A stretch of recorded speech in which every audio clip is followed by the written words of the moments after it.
recognise myself. When you're a minister, you only work one day a week, you see, so I have to fill up the other days. That's why I do all these other things. It's great to be back here. Because for 20 years I lived in Glenrothes, and we started off in Rimbleton. As the town expanded, we moved west with it. We ended up in Newcastle, outside the golf course. And then I was off to St Andrews for 5 years, and then away through to the west side of the country. But you have to learn a whole different language. I remember one of the very first pastoral visits I did, a lady was telling me she couldn't manage life without a core. And it took me ages to work out what a core was. A car. Simple things like that. I got used to the Fife dialect and discovered they didn't speak that across there. It's different. It's lovely to be back here. I was baptised in Leslie Baptist Church, having come to faith while I was at St Andrews Uni. And one of the first things they did to me at Leslie was kicked me out. They said they're building a new church at Collydean Granary, and they need somebody to help. So I said, I'll go. And I think we ended up with 28 founder members, and we were all given the right boot of disfellowship. You know how you get the right hand of fellowship when you join a place? We got the right welly boot of disfellowship, because they said you'll need these. And we got a set of welly boots each as our parting gift. Because what we got when we arrived here was the shell of the building. Jim Thompson arranged to get a roof put on it, but there was absolutely nothing else. So literally we physically built it from the ground up. It's lovely to come back and see it all established now. And I nearly got lost as well, because when I came first, those were all wee bushes out there. You're now surrounded by a forest. I didn't recognise all the places I used to know. It's great to be back here. Thank you for the welcome. Right, let's get down to business. I want to share with you a wee bit from Psalm 55. There's one verse in particular that I want to focus on. But let me read to you a wee bit of the psalm to set the context. Psalm 55 is one of the Psalms of David, and it's written at a time when he was really suffering. His own son Absalom had risen in rebellion against him, trying to take the throne, split the kingdom. Ahithophel, his trusted advisor, had gone over to his son's side. So David feels betrayed, he's under threat, he's being hunted by his own family, by those that were once supporters. And this is what he says in Psalm 55. Listen to my prayer, O God. Do not ignore my plea. Hear me and answer me. My thoughts trouble me, and I am distraught because of what my enemy is saying, because of the threats of the wicked. For they bring down suffering on me and assail me in their anger. My heart is in anguish within me. The terrors of death have fallen on me. Fear and trembling have beset me. Horror has overwhelmed me. I said, oh, that I had the wings of a dove. I would fly away and be at rest. I would flee far away and stay in the desert. I would hurry to the place of shelter, far from the tempest and storm. Lord, confuse the wicked. Confound their words, for I see violence and strife in the city. Day and night they prowl about on its walls. Malice and abuse are within it. Destructive forces at work in the city. Threats and lies that never leave the streets. If an enemy were insulting me, I could bear it. If a foe were rising against me, I could hide. But it's you, a man like myself, my close friend, my companion, with whom I once enjoyed sweet fellowship at the house of God as we walked about among the worshippers. Let death take my enemies by surprise. Let them go down alive to the realm of the dead, for evil finds lodging among them. As for me, I call to the Lord, and the Lord saves me. Evening, morning, and noon, I cry out in distress, and he hears my voice.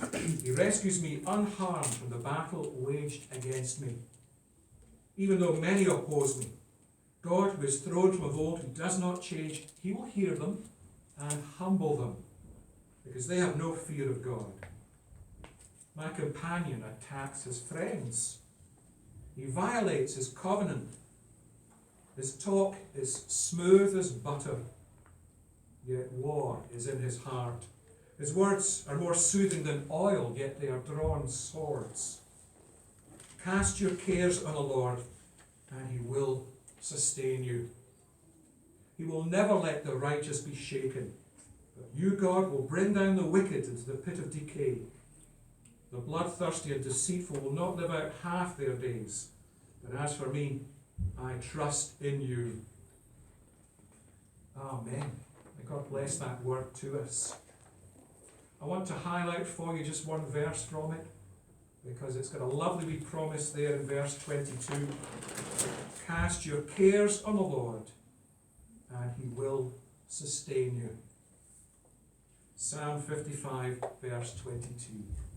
There's my message for today, summed up in those few words. Cast your cares on the Lord, and he will sustain you. Now, a lot of people will go, well, that's familiar, I recognise that. But I suspect most of you will actually know it when it's quoted in the New Testament, in 1 Peter 5:7, where Peter adds a single word. He adds the word all. It's the wee words in Scripture that have the biggest impact. Because in 1 Peter 5:7 it says, cast all your cares on the Lord, because he cares for you. It's rooted in this psalm. So a wee bit storytelling, a wee bit thinking then about this verse. Cast your cares on the Lord, and he will sustain you. First thing I want to bring to your attention is just that idea that it's cast. You ever had a problem? That was another yes, Steve moment. You ever had a problem? Yeah, of course. We've all had problems. And sometimes they're small things, they're big to us. Others might look and say, why are you worried about that? But even small things can be overwhelming for us. We've all had problems, we've all had worries, fears, anxieties. And we know what we're supposed to do as believers, as Christians, as people of faith. We know you're supposed to hand it over to God. But if you're like me, you take a worry, you take a fear, you take an anxiety, you take a problem, and you hand it to God, and then you tell him how he's to handle it. That one. You tell him how you're supposed to sort it. Now God, I've given you this, and what I'd really like you to do. And we tell God how he's to do it. In essence, we've given it to God, but we're keeping a hand on it. And sometimes I find myself even pulling things back and starting worrying about them again. Do you do that too? I see a few knowing nods and smiles. Yeah. What's beautiful about this verse is it says, cast your cares on the Lord. You see, the temptation is when you hand something over to God, you tell him, you direct him how he's supposed to handle it and sort it. Or you keep a hand on it and you draw it back. Or you go back the next day and check how he's doing with it. And it's not moving fast enough, so you take it back and you worry over it a bit more and you try and sort it yourself. I just want to encourage you to see that word cast. Because if I place something into Sam's hand, there's a gentleness about that, there's a passivity, there's always the option that I can snatch it away again. But if I throw something to you, I've let it go completely. But that's the idea in this word cast. Cast your cares on the Lord. Don't worry. Don't be afraid. Don't fret over it. However big or small it is, cast your cares on the Lord, and he will sustain you. Throw them over to him. I was trying to find some stories, because I like telling stories, and I found a wee story. My son is an outdoor instructor. For years, as my kids were growing up, you see, when you're in a manse, you're on top of your work. The phone goes, or the study is magnetic. I get drawn into the study. So we got into the habit for our days out, we would always go out. We were in historic Scotland and National Trust. And when we ran out of properties to visit, we would pick a map and say, look, there's a standing stone. Let's go walk and find that stone. So my son has ended up as an outdoor instructor, and my daughter has ended up an archaeologist from all those days out. But my son's an outdoor instructor, and he just loves collecting stories of survival. And he's done a whole survival course. He's done the snow grave. Dig yourself a snow grave at the top of a mountain. He survived up there. He's done that thing of how you start fire from just a knife and a stone. He does all that kind of stuff and he loves it, thrives on it. I heard a story from him about two of the most famous mountaineers. Buckle up, are you ready for this? Simon Yates and Joe Simpson, climbing in the 80s, literally at the peak of their profession. Partners who trust each other completely, and they loved the challenge of taking on mountains that nobody else had conquered. You know, when your problems and your worries are like a mountain to you, you don't know how to get up it, how to get round it, how to deal with it. These guys just loved that kind of issue. The two of them went to a mountain in Peru that no one had ever climbed before. 26,000 feet, I think it is. They got all the way to the summit, on the way back down at 21,000 feet, roped together for safety. Joe slipped off a cliff, shattered his right leg in several places. Simon tries to figure out what they can do. They've each got a rope, and there are some big cliffs to get down yet, beyond the limit of their ropes, individual ropes, so he knotted them together. So they had one long rope. And with that long rope, Simon could lower Joe down the really big cliffs. Joe could crawl a bit, Simon could climb down. They managed to get from 21,000 feet to 3,000 feet, within sight of their base camp. One last glacier to cross, and where the glacier meets dry land, where it meets the tree line, it cracks. You get these huge gaps. Struggling across it, Joe fell in another crevasse. The rope is spinning out. Simon can't catch it, he's burning his hands. But quick thinking, he loops it round a knob of ice, and it holds, it locks just enough to stop that descent. He shouts down, there's no answer. There's a dead weight on the end of the rope. No movement. He tries to haul back up. There's a technique you can use, winching back up, but that knot in the rope jammed in the belay. There's no response, there's no movement on the rope, and a blizzard is coming straight in. Simon is thinking of his options. It's taken him 3 days to drag his friend that far, within sight of base camp. The last crevasse, storm coming in, dead weight, and then the ice his belay is looped onto begins to crack. If that goes, they're both dead. What would you do? He took out his knife and cut the rope. Frantically dug himself a snow grave and weathered out that blizzard for 24 hours. And then thinks, I've got to find a way out. It took him another 2 days to get down to the base camp. All the way, thinking, what have I done? Justifying it. Dead weight. There's nothing I could have done. I've got him almost there. Takes him a day or two in his own tent, base camp, to recover, and then he's packing up to move out. And sees somebody crawling across the snow towards him. It's his friend Joe. Now the two of them stayed friends. They wrote a book about this experience afterwards called Touching the Void. It became a film. And he saw his friend Joe crawling across towards him. An hour later he'd have packed camp and gone. Now Joe, when he had slipped into that crevasse, hadn't dropped all the way, he slammed onto a ridge and stuck there. Unconscious at first. That's why he was the dead weight that couldn't respond, couldn't do anything. More injuries. Stuck on a ledge, halfway down a crevasse. No way out.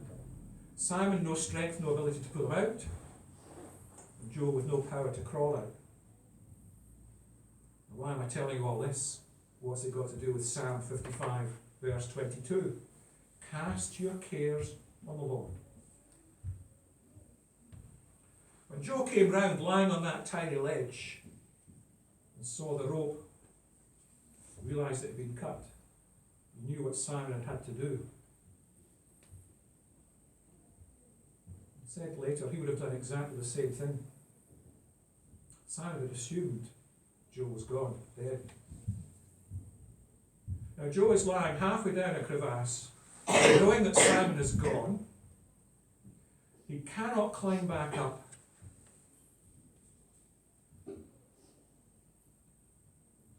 So he used his knowledge of glaciers, mountain climbing. See, when a glacier cracks at the edge, that crack goes right down to the ground. And you sometimes get streams come off from the glacier down underneath. You get wee tunnels. So Joe lay there for a while and he thought, there's only one thing I can do, there's only one chance. I can't get out. I can't call for help. But if I throw myself off this ledge, I may reach the bottom, I may find a tunnel, I may find a way out. What would you do? Cast your cares upon the Lord. See, sometimes you can hand it over, you can call for help, a friend is there, but when there's nothing you can do, when you're totally trapped, you've no strength to pull out, and your only option is to cast yourself into the Lord's hands. Joe says he rolled off that ledge. He got more injuries on the way down. He reckons he fell about 45 feet and hit rock bottom. And in the darkness, found a stream, found a way out. No idea if it was going to be big enough to make it all the way through freezing meltwater. And he finally found his way out the bottom of that glacier. But what a moment. The only way to save yourself is to cast yourself into what could be the end. Could be an even more difficult situation. Cast your cares on the Lord. He will sustain you. See, Joe knew the mountains, knew glaciers, knew that that was his only possibility. But what a risk to take. Cast your cares. Don't place them and then grab them back. Don't place them and then keep bothering God. What are we doing with it? How do we get out of this? Don't tell him how to do it. Don't try with your own strength. You can ask friends, of course, they can pray for you, but sometimes they're not there. There comes for each of us, I think, that moment where we just have to cast our cares. Trust that God will show a way out. Joe and Simon both recovered from the ordeal. They've been climbing together since. There are no grudges held on either side. They both understood it was the only thing that could be done. Cast your cares on the Lord. He will sustain you. You see, I can tell you that verse. And you go, right, okay, got that piece of knowledge. But it's hard to do it.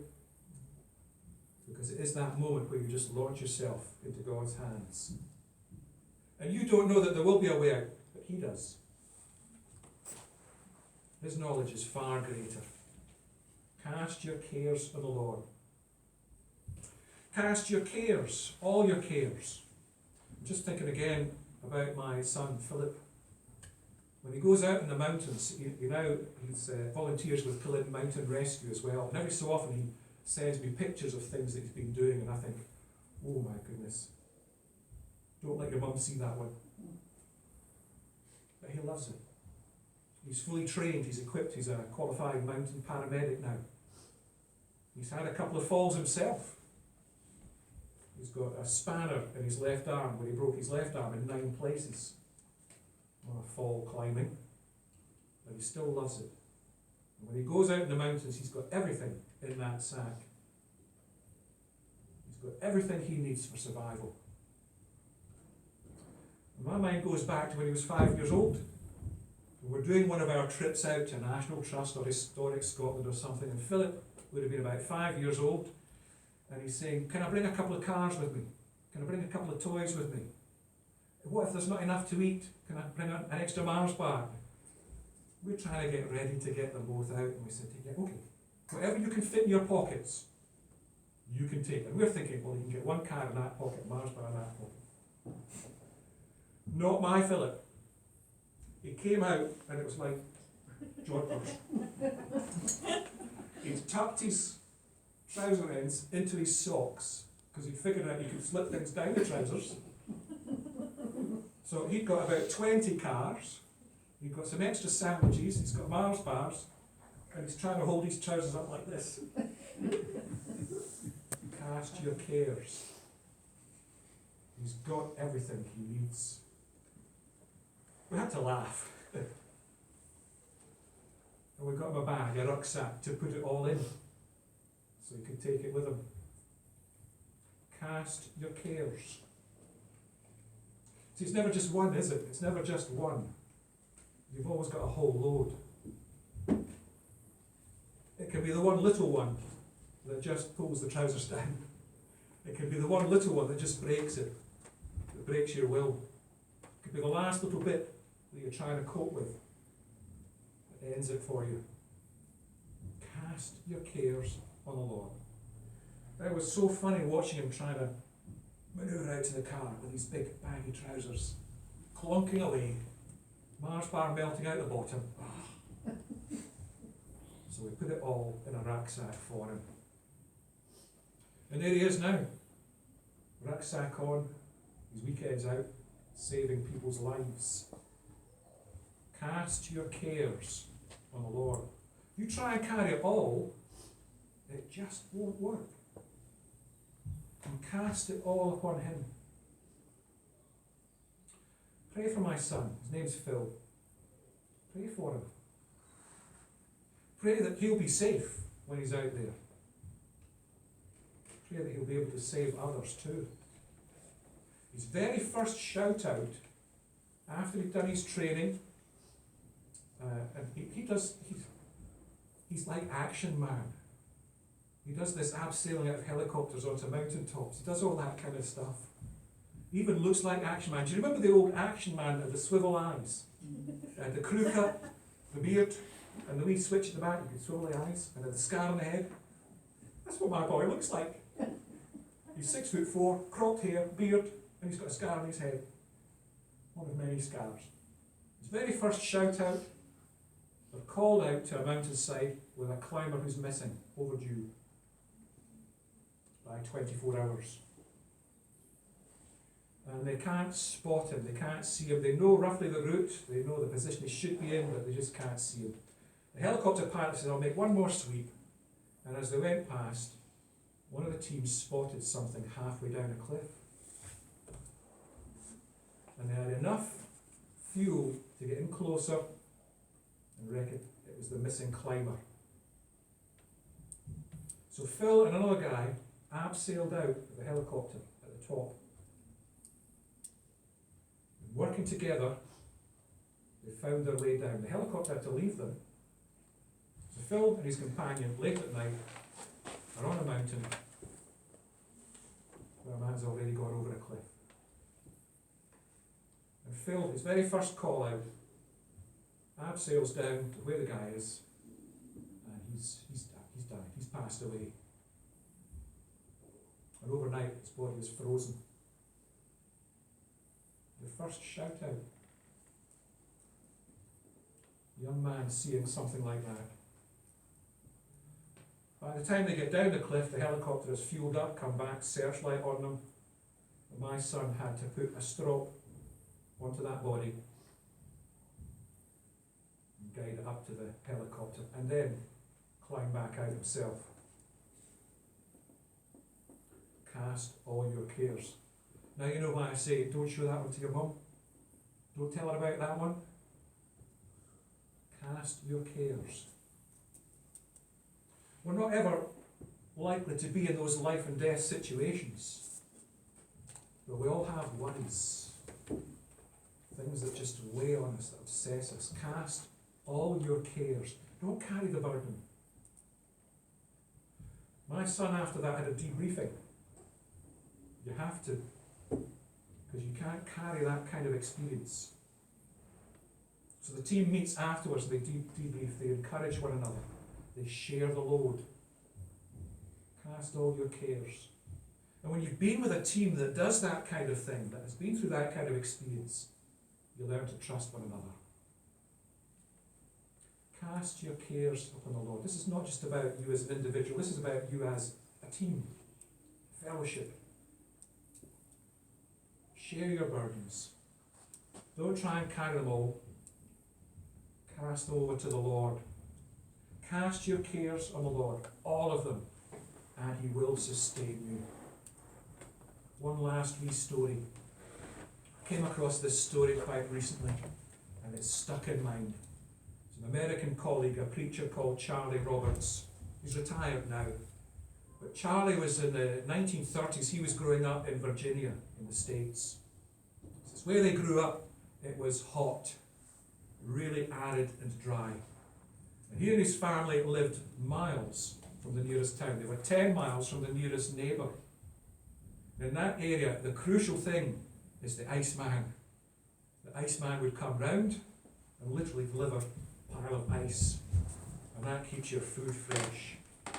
Gives you your drinking water too. Now he remembers 1934, and he was, if I remember rightly, I think he was 10 at the time. His dad had serious throat problems and a tonsillectomy, and then was sent home to recover. Now as a 10-year-old, he's all worried about his dad. Mum is there, fussing round the dad, looking after him, and then the wound ruptured.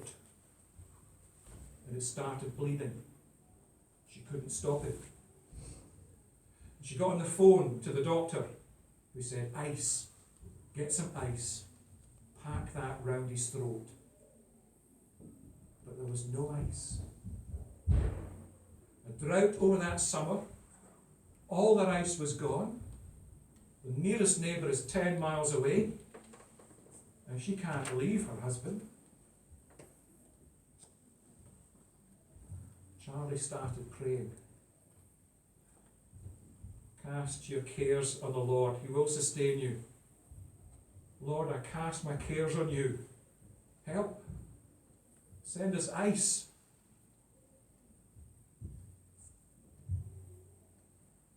And the clouds came over. The sky darkened. And hailstones began to rattle off the roof. Summer hailstone. Charlie was sent outside with a bucket. Scraped up all the ice he could get. In 15 minutes, the bleeding had stopped. Ice packed around his dad's throat. As Charlie says, you never forget that. Cast your cares on the Lord. He will sustain you. 10-year-old boy can ask for ice in the midst of a heat wave, a drought. A man can roll off a cliff into a crevasse, find a way out. I don't know what cares you're carrying. I don't know what burdens and fears and anxieties and worries you've got. But I do know my God. I do know what this promise says. And I know it can be a bit scary. It can be a bit like that you're lying on a ledge, you can't get out yourself, there's no help. What a risk to just cast yourself. Or maybe whatever you're facing, it just feels it's impossible. A 10-year-old can find the faith to say, Lord, send ice. And I invite you to do the same. Not to pray for ice, but to pray for whatever it is that you need. To cast it on the Lord's hands. He will sustain you. I don't know, maybe some of you are sitting there going, but Steve, you don't know what I'm going through. I don't. But my God does. Remember? Lord, you're the one who made us. And Lord, you know my name, my heart, all my fears and worries. So Lord, I just take them all, and I give them to you. I cast them into your hands. That's the one step, the only thing you need to do. So you're right, I don't know what you're struggling with. I don't know how big it is. I don't know if you've even got the strength to cast it. Maybe just let it roll off. Just drop it at God's feet. I do know there is a God who cares, who knows your heart, who knows your name, who knows what you're struggling with, and just longs to take what it is, take it away safely, so that you can be full of peace. Do you know what that sign means? This is the sign for peace. But why is that the sign for peace? It's the goodness of heaven coming down to us. Isn't that lovely? That's a lovely thought. May peace be upon us.